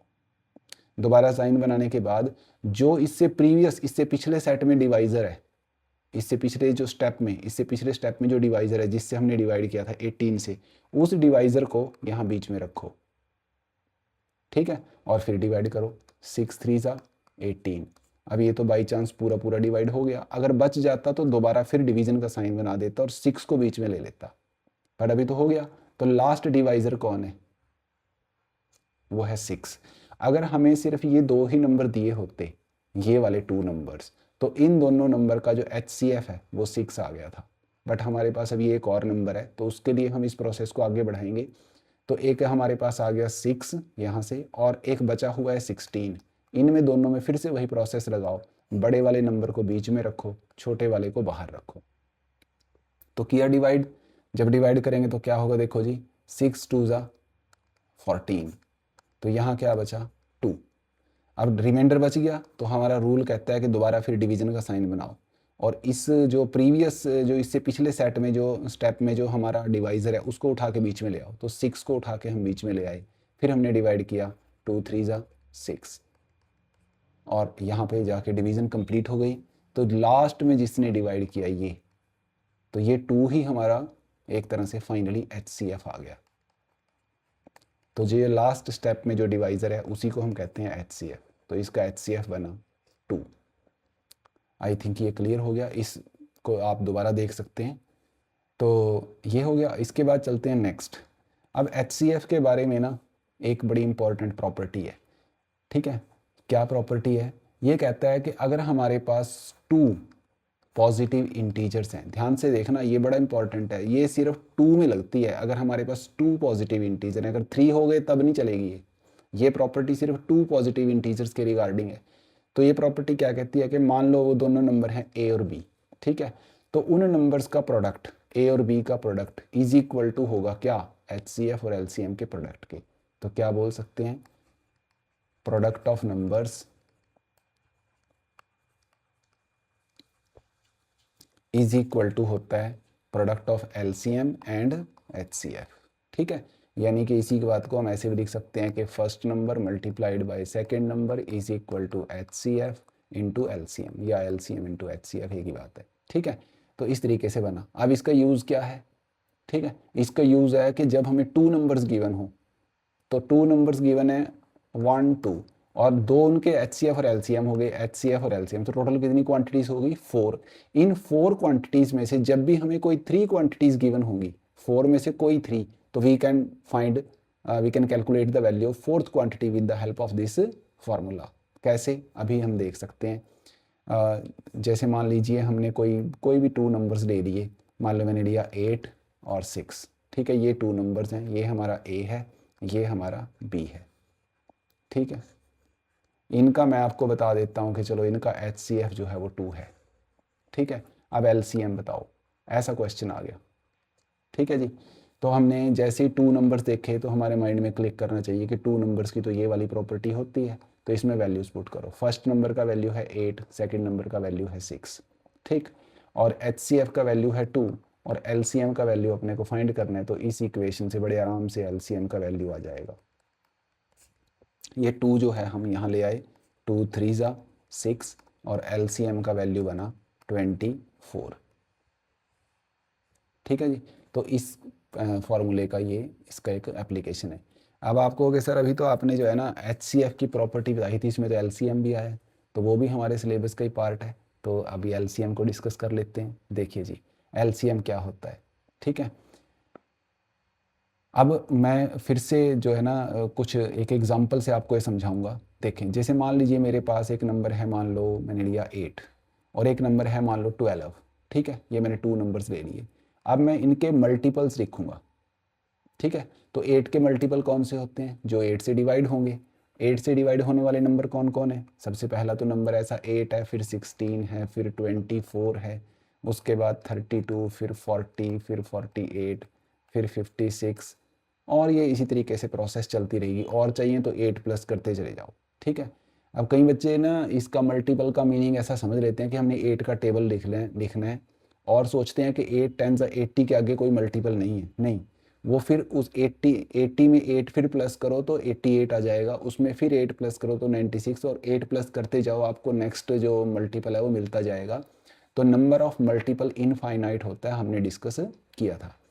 तो अब जो है ना नेक्स्ट आ गया हमारा 12 के भी इसी तरीके से मल्टीपल लिखो, ये 12 का टेबल ही समझ लो, ठीक है, वो हम लिखते जा रहे हैं। 12 प्लस करते जाओ, आपको ये सारे मल्टीपल मिलते जाएंगे। अब ये जो है ना 8 के मल्टीपल हो गए 12 के, इनमें आप देखो इन मल्टीपल्स में कोई कॉमन है क्या, उनकी लिस्ट बनाओ ज़रा। तो आप देखोगे 8 यहाँ है बट इसमें तो 8 नहीं है, यहाँ 16 है इसमें 16 नहीं है, यहाँ 12 है वो ऊपर नहीं है, बट 24 ऐसा है जो दोनों में है, तो ये कॉमन मल्टीपल हो गया। कॉमन मल्टीपल कौन बना, 24। और आगे चले तो आप देखोगे कि नेक्स्ट कॉमन मल्टीपल इज 48, ठीक है। और आगे जाओगे तो next will be 72 and so on, ठीक है, ये कॉमन मल्टीपल्स आ जाएंगे। तो पहला पॉइंट यहाँ जो आपने नोट करना है पहला, वो ये है कि कॉमन मल्टीपल लिखें कैसे, कैसे पता लगाएं। तो आपने एक कॉमन मल्टीपल देख लिया, सबसे पहले वाला 24, हालांकि हम बाद में इसकी कम ही ज़रूरत पड़ेगी, बट फिर भी समझा रहा हूँ कि एक कॉमन मल्टीपल देख लिया 24 और आगे 24 का टेबल लिखना शुरू कर दो, तो वही हो गए हमारे कॉमन मल्टीपल्स, ठीक है। तो अब हमने क्या क्या काम कर लिया, हमने 8 के मल्टीपल लिखे सारे, फिर 12 के मल्टीपल लिखे सारे, फिर 8 और 12 के कॉमन मल्टीपल लिख दिए जो दोनों में है। अब ये जो कॉमन मल्टीपल हैं इनमें लीस्ट का मतलब होता है स्मॉलेस्ट, सबसे छोटा, उसको देखना है। तो सबसे छोटा तो सबको पता है कौन है, 24 है, तो वही है इनका LCM। ये मैंने LCM को डिफाइन किया है, समझाया आपको एक एग्जांपल से। तो LCM क्या है, जो गिवन नंबर्स हैं उनके कॉमन मल्टीपल्स में सबसे छोटा जो है वो LCM है। ये LCM है, तो आप ये समझें कि ये मल्टीपल है 8 का भी, ये 12 का भी। तो यहाँ से ये बात हमें क्लियर हो जानी चाहिए कि जो LCM होता है वो हमारे जो नंबर्स हैं, मान लो यहाँ A और B है, वो इसका भी मल्टीपल होगा, इसका भी मल्टीपल होगा, एक और हुआ तो उसका भी होगा, ठीक है, सबका मल्टीपल है। तो हमने यहाँ तक जो है ना क्या क्या सीखा, एक बार दोबारा से उसको एक डायग्राम से समझाता हूँ। मान लो हमारे नंबर्स हैं ABC, ये क्या हैं हमारे नंबर्स, ये बहुत इंपॉर्टेंट डायग्राम बनेगा। ये हमारे नंबर्स हैं, ठीक है, जो नंबर्स को डिवाइड कर दे, ठीक है, वो होते हैं फैक्टर, कॉमन फैक्टर, ABC के कॉमन फैक्टर। उन कॉमन फैक्टर्स में जो सबसे बड़ा होता है उसी को बोलते हैं HCF। तो कंक्लूजन क्या है कि जो HCF है that divides the given numbers, HCF इनको डिवाइड करता है, और ये नंबर्स जिनको डिवाइड करते हैं उनको बोलते हैं मल्टीपल्स। उन मल्टीपल्स में जो सबसे छोटा है उसको बोलते हैं least common multiple, least common multiple यानी कि LCM। तो कहानी क्या बनी? कहानी ये बनी कि HCF जो है वो इन नंबर्स को डिवाइड करता है, ये नंबर्स जो हैं LCM को डिवाइड करते हैं, और ये HCF भी जाके LCM को डिवाइड करेगा। ये वेरी वेरी इंपॉर्टेंट पॉइंट है। अब ये जो फैक्ट है ना कि HCF जो है LCM को डिवाइड करता है, इसके ऊपर बेस्ड MCQ में क्वेश्चन आया हुआ है 10th के बोर्ड्स में। ठीक है जी, तो जहाँ भी आएगा हम डिस्कस करेंगे उसको, बट फिलहाल आप इस चीज़ को इम्पॉर्टेंट समझें और नोट करें। तो नेक्स्ट पे चलते हैं। अब नेक्स्ट हमारे पास जो कॉन्सेप्ट है वो है nature of factors of the numbers ending with zero. ये बहुत एक स्पेशल से टाइप के नंबर हैं जिनके एंड में जीरो आता है। आप कुछ नंबर सोचो, जैसे मान लीजिए 20, एक हो गया 40, एक हो गया 400, ऐसे ही मान लो 8000। ठीक है, तो जिनके एंड में जीरो आया उन नंबर्स के, जो जिनके एंड में जीरो आया उन नंबर्स के फैक्टर्स में एक खास बात है, और वही खास बात हमने यहाँ नोट करनी है। वो खास बात ये है कि आप देखोगे तो ये जैसे 20 है तो मैं 20 को लिख सकता हूँ 2 × 10। ठीक है, और जैसे ही 10 आया तो 10 के फैक्टर्स बनते हैं 2 5 जा। तो ये याद रखना, ये इंपॉर्टेंट है। अब आगे चले 40 को मैं लिख सकता हूँ 4 × 10। हमारा फोकस जीरो के ऊपर है इसलिए मैं 4 को 2 × 2 लिखने पे ध्यान नहीं दे रहा, वो आप लिख सकते हैं डेफिनेटली, बट अभी 10 पे फोकस करो। तो इस 10 के जो फैक्टर्स हैं वो हैं 2 × 5। ठीक है, ये बना 400। 400 को लिख सकते हैं 4 × 100, और 100 को लिख सकते हैं 10 × 10। अगेन फिर से 10 मिला तो एक बार 2 × 5, और एक और 10 है तो एक बार और 2 × 5। ठीक है, तो क्या कॉमन पॉइंट देखा, क्या ऑब्जर्व किया आपने? ऑब्जर्व ये करना है बेटा कि जिसके एंड में जीरो आएगा उसके फैक्टर्स में कम से कम एक बार 2 और एक बार 5 जरूर आएगा। ठीक है, तो इस बात को हम कैसे लिख सकते हैं? ये लिख सकते हैं कि every number ending with zero, ending with zero will have 2 and 5 at least once in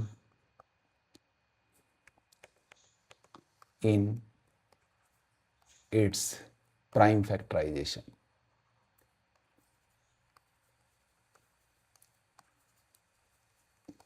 ठीक है, अब इस बात को थोड़ा सा एक बार फिर से समअप कर देता हूँ कि कोई भी नंबर ले लो दुनिया का, जब आप अगर उसके एंड में जीरो आया है, अगर वो नंबर जीरो पे एंड करता है, तो जब आप उसकी प्राइम फैक्टराइजेशन लिखते हो तो उस प्राइम फैक्टराइजेशन में एटलीस्ट वंस, ठीक है, एटलीस्ट वंस, कम से कम एक बार जरूर आपको 2 भी मिलेगा और 5 भी मिलेगा। ये एंड यही कहता है, एंड पे ध्यान देना कि 2 भी आएगा 5 भी आएगा। अगर किसी नंबर के फैक्टर में 2 आ गया 5 नहीं आया तो उसके एंड में जीरो नहीं आ सकती। अगर किसी नंबर के फैक्टर्स में 5 आया है और उसमें 2 नहीं आया तो उसके एंड में भी जीरो नहीं आ सकती। जैसे मान लीजिए मैंने एक नंबर लिया सपोज 14, तो इसके फैक्टर किए 2 और 7 आ गया, 2 तो आया है बट 5 नहीं आया, तो क्योंकि इसमें 5 मिसिंग है तो आप 14 के एंड में देख रहे हो कि कोई जीरो नहीं है।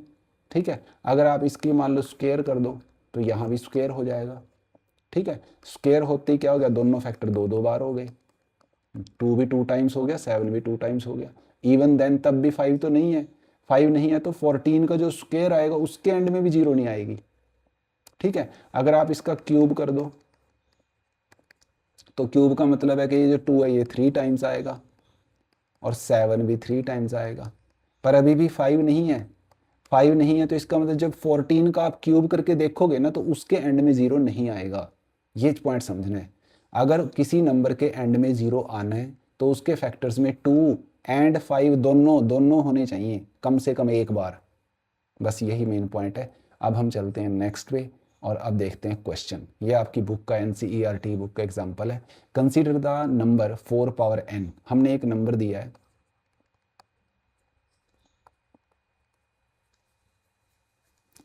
जो हमें गिवन नंबर है वो है 4 पावर n, ठीक है। n क्या है, ये कोई नेचुरल नंबर है, मतलब 4 की पावर में कोई नेचुरल नंबर बैठा है, 3 हो सकता है, 7 हो सकता है, 8 हो सकता है, कुछ भी हो सकता है, ठीक है, इस टाइप से। तो ये कोई भी नेचुरल नंबर है। और चेक, हमें चेक करना है, क्या चेक करना है, whether there is any value of n, क्या n की कोई ऐसी वैल्यू हो सकती है कि 4 पावर n, जो 4 की पावर n है उसकी जो वैल्यू निकालें, जैसे मान लो हम कहें जी 7 रख के वैल्यू निकालें तो 4 को 7 टाइम्स मल्टीप्लाई करें, 10 रख के वैल्यू निकालें तो 4 को 10 टाइम्स रख के मल्टीप्लाई करें। क्या ऐसा पॉसिबल है कि कभी 4 की पावर n के एंड में 0 आ जाए?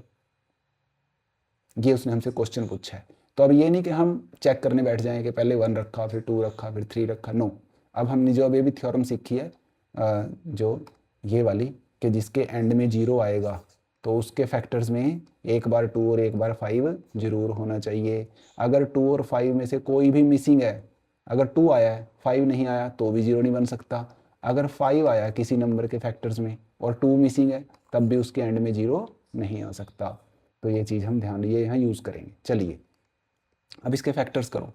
तो मैंने लिखा पावर n, 4 के फैक्टर सबको पता है, 2 2 ज़ा 4। तो आप ध्यान से देखो कि यहाँ पे 2 तो आया है बट 5 तो नहीं है, तो लिखेंगे since factors of 4 power n does not contain 5, इसके फैक्टर्स में 5 नहीं है, hence it will never end with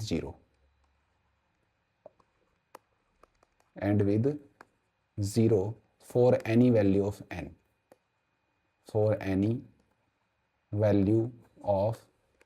n की किसी भी वैल्यू के लिए कभी भी 0 पे एंड नहीं करेगा, दैट्स इट। तो चलिए नेक्स्ट देखते हैं। अब क्वेश्चंस आ गए हैं जी। ये जैसे मान लीजिए LCM और HCF फाइंड करना है हमें 6 और 20 का बाई प्राइम फैक्टराइजेशन। तो आपने बस 6 के फैक्टर करो और 20 के फैक्टर करो।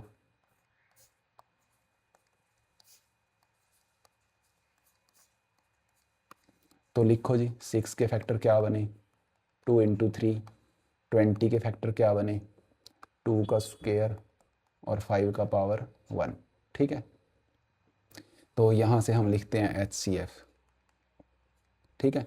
तो HCF हमने लिखा, तो HCF क्या बनेगा, हाईएस्ट कॉमन फैक्टर क्या होता है, कॉमन फैक्टर की छोटी पावर। तो अब वहीं हम कॉन्सेप्ट पे आएंगे, कॉमन फैक्टर की छोटी पावर। देखो जी कॉमन फैक्टर कौन है, कॉमन फैक्टर है 2, यहाँ भी है यहाँ भी है, तो कॉमन फैक्टर बना 2। क्या 3 कॉमन फैक्टर है, नहीं, क्योंकि 3 इसमें तो है बट इसमें नहीं है, 5 यहाँ है बट उसमें नहीं है, तो और कोई कॉमन फैक्टर नहीं है। उसकी छोटी पावर 2 की छोटे वाली पावर इज़ 1, तो HCF बन गया 2, ठीक है। अब LCM आ गया। LCM को हम पहले यहाँ टू नंबर्स के लिए एक्सप्लेन करेंगे। तो उसमें क्या है कि आपने पहले दोनों जो हमारे दो नंबर्स हैं ना, दोनों में कॉमन फैक्टर देखना है। कॉमन फैक्टर देखा हमने तो दोनों में क्या कॉमन है, दोनों में कॉमन है 2, उसकी बड़ी पावर ले लो। तो उसकी अब ध्यान से देखना, HCF में छोटी पावर आती है, LCM में बड़ी पावर, तो हमने उसकी बड़ी पावर ली विच इज़ 2, तो 2 का पावर 2, इनका काम हो गया, ठीक है। अब कौन बचा, जो बचे हुए हैं उनमें देखो कोई कॉमन है क्या, नहीं, कॉमन तो नहीं है। तो फिर अगर दो हमारे पास 2 नंबर्स हैं, हमने दोनों में जो कॉमन देखा उसकी बड़ी पावर लिख दी, फिर उसके बाद जो बच गए वो सारे ले लेने हैं। तो ये जो बचे हैं ये सब ले लेने हैं, तो जो बच गए वो सारे आए, तो क्या क्या आ गया, 3 आ गया, 5 आ गया, ठीक है। इसकी वैल्यू निकाल लो, तो 2 का स्क्वायर तो 4 होता है, सबको पता है, और ये मिलके 4 3 ज़ा 12, 12 5 ज़ा 60, तो इनका LCM बनता है 60। तो याद रखना कि जब हमारे पास 2 नंबर्स हैं, 2 नंबर्स, तो हमने दोनों में कॉमन देखा, उनकी बड़ी पावर लिखी, कॉमन फैक्टर की बड़ी पावर ये वाली, फिर उसके बाद जो बच गए वो भी सारे ले लिए। तो इस तरीके से हमें LCM पता चलता है। इससे पहले कि हम आगे बढ़ें एक चीज़ और डिस्कस कर लेते हैं इसी में। जैसे मान लीजिए मेरे पास ना 3 नंबर्स आ गए, ठीक है, 3 नंबर्स आ गए और मैंने उनकी प्राइम फैक्टराइजेशन की। प्राइम फैक्टराइजेशन की तो कुछ ऐसा बन गया, 2 क्यूब 3 स्क्वायर, यहाँ बीच में मल्टीप्लाई है, और मान लो 5 का पावर 1। इसका भी जो दूसरा नंबर हमें दिया हुआ है b, उसकी भी हमने प्राइम फैक्टराइजेशन की, वो बना 2 स्क्वायर 3 का पावर 5 और 5 का पावर 2। फिर हमने यहाँ पे मान लो चलो 7 भी ले लेते हैं, 7 का स्क्वायर। c जो है उसमें हमारे पास है मान लीजिए 3 का पावर 3, 5 का पावर 4, 7 का 2 या 3 कर लो, और मान लो यहाँ पे 11, ऐसे है। ये कुछ नंबर्स है। अब इनका अपने को HCF और LCM ये दोनों लिखने हैं।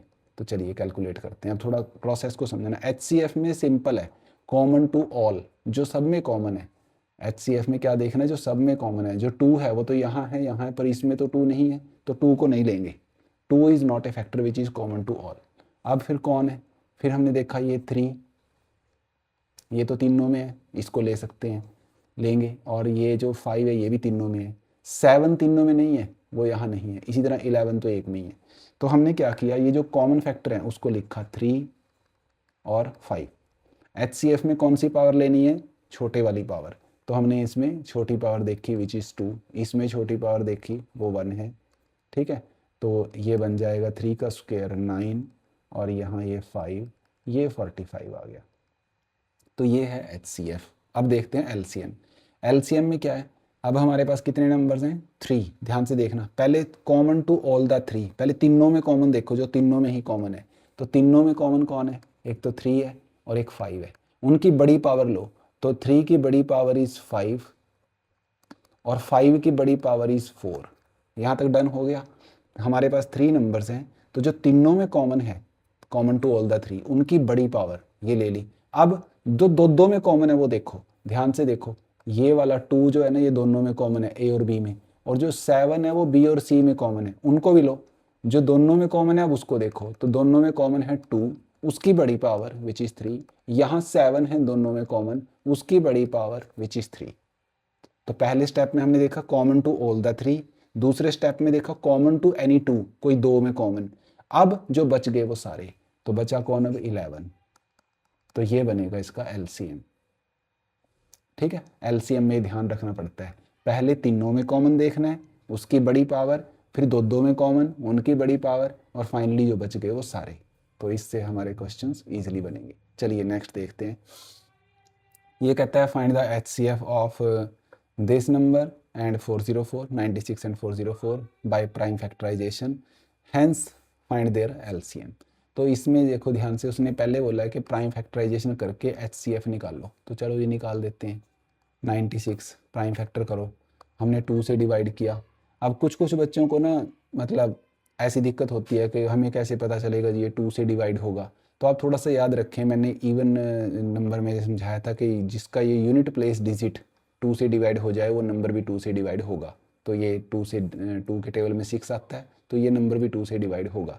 तो जिनको नहीं क्लियर है वो ऐसे डिवाइड करके वैल्यू निकाल सकते हैं, और जिनको थोड़ा अंदाज़ है वो ये समझ सकते हैं कि 2 से डिवाइड करने का सिंपली मीनिंग है कि हमने उस नंबर के 2 इक्वल पार्ट्स कर दिए। 2 इक्वल पार्ट करने को बोलते हैं हाफ करना, आधा करना। तो 96 का जो आधा है वो 48 हो जाएगा। फिर हमने इसको 2 से डिवाइड किया, तो फिर से 48 का आधा जो है वो 24 हो जाएगा। फिर 2 से किया तो 12 हो जाएगा, एंड सिमिलरली ये प्रोसेस चलेगा। और 3 1 सा 3, ठीक है। तो ये बना। अब हमने 404 लिया, यहाँ हमने 2 से डिवाइड किया क्योंकि यहाँ पे 4 आया है ना, तो ये 2 के टेबल में आता है। तो हमने 2 से डिवाइड किया तो ये बना 202, और फिर 2 से किया तो बना 101। और 101 तो एक प्राइम नंबर है ना, ये किसी से डिवाइड नहीं होगा, तो यहाँ हमने इसको रोक दिया। अब हमने लिखा कि 96 जो है इसके फैक्टर्स क्या क्या बने। इसके फैक्टर्स बने हमारे पास 2 का पावर वाली फॉर्म में लिख लेते हैं, 2 का पावर 1 2 3 4 5 और 3 का पावर 1, इसमें ऐसे आया है। फिर हमारे पास जो नंबर है 404, ठीक है, इसमें आया 2 रेज टू पावर 2 और 101 उसका पावर 1, ये आया है। तो अब इसमें हमने देखना है कि HCF क्या है। पहले हमने HCF बताना है। तो HCF होता है कॉमन फैक्टर विच इज़ 2, उसकी छोटी पावर विच इज़ 2, तो 2 का स्क्वायर होता है 4, तो ये बन गया HCF।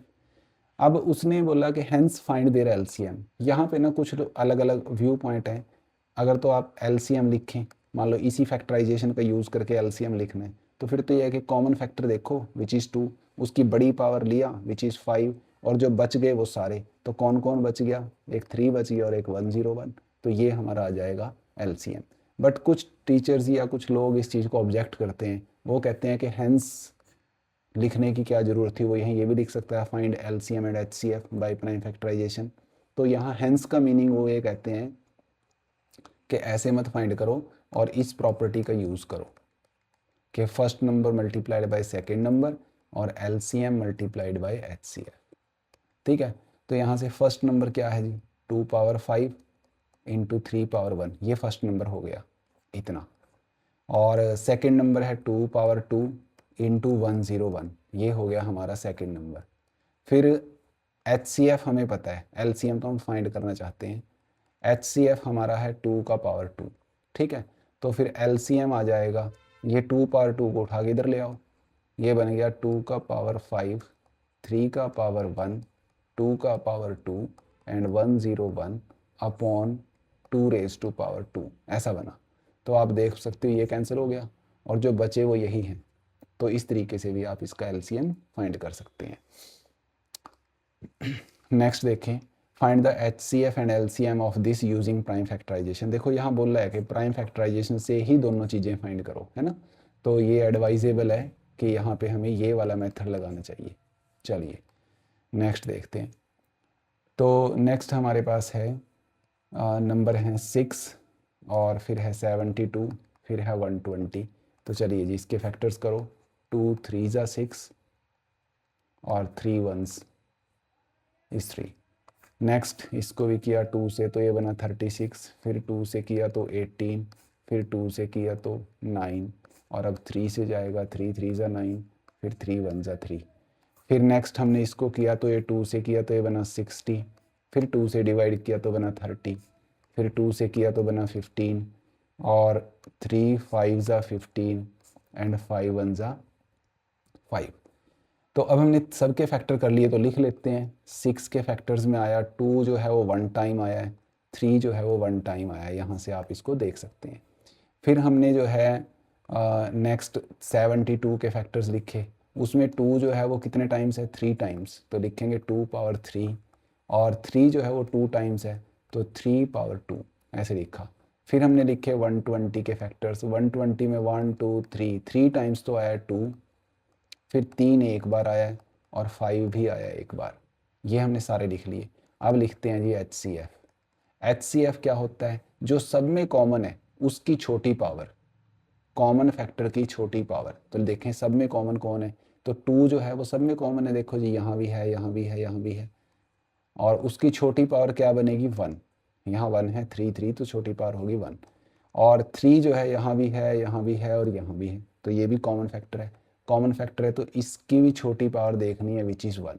5 तो कॉमन नहीं है, वो तो एक ही जगह है, तो एक तरह से 2 का पावर 1 तो 2 ही होता है, 3 का पावर 1 3 होता है, तो HCF कितना बन गया 6। और फिर हमारे पास हमने फाइंड करना है LCM।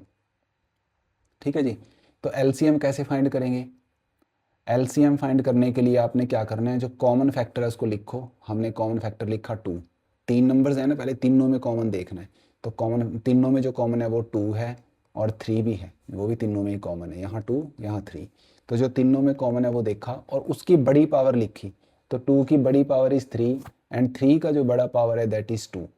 ठीक है, अब इसके बाद क्या स्टेप है, पहले हमने तीनों में कॉमन देखा, फिर देखो कि कोई 2 में भी कॉमन है, जो कॉमन फैक्टर एक बार हो गए उनको दोबारा दोबारा नहीं देखना, ये हो चुके। अब जो बचे हैं उनमें क्या कोई ऐसा है जो दोनों में हो, नहीं, वो तो एक ही में ही है, तो बस फिर लास्ट में जो बच गए वो सारे, तो हमने लास्ट में क्या लिख देना है 5। अब इसकी वैल्यू निकाल देनी है, 2 का पावर 3 जो है वो 8 होता है, और 3 का पावर जो 2 है वो 9 है, ये 5 है, तो 8 5 ज़ा 40, 40 को 9 में किया तो 360, तो ये इनका बन गया जी LCM।